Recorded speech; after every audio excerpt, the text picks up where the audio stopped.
Në shtëpinë e Big Brother Kosova, ku tensionet rriten dita ditës dhe fjalët shpesh peshojnë më rënd se veprimet, përplasja mes Benitës dhe Fjollës shënoi një nga momentet më të forta verbale të këtij edicioni.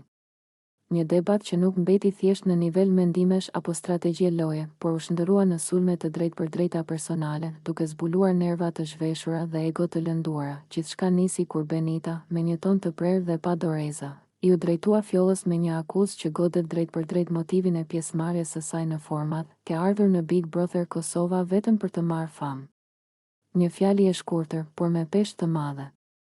Në një lojë ku fama është shpesh elefanti në dhomë, kjo deklaratë ndezi menjëherë shkëndijën e konfliktit, por Benita nuk u ndal me kaq.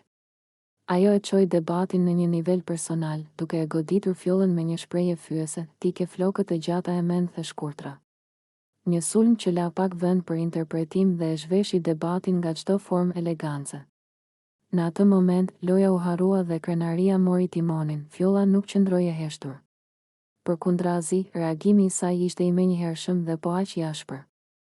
Me një qetësi ironike, por me fjalë të mprehta, ajo ja ktheu Benitës, "Ti je me afat skadence." Një fjali që sugjeron rënje, fund dhe humbje relevance. Por Fjolla vazhdoi mëtej, duke e goditur aty ku dhem më shumë në një reality show, imazhin publik, ke mbaru si yll. Debati mori për masa edhe më të forta kur Fjolla vuri në pikpyetje vetë praninë e Benitës në shtëpi, "Do me marr famë? Po nuk të shohin sytë që ke përfunduar?"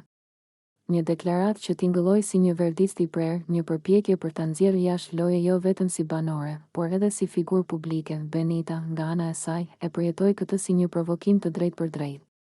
Reagimi i saj tregoi nervozizëm, por edhe dëshirë për dominim verbal.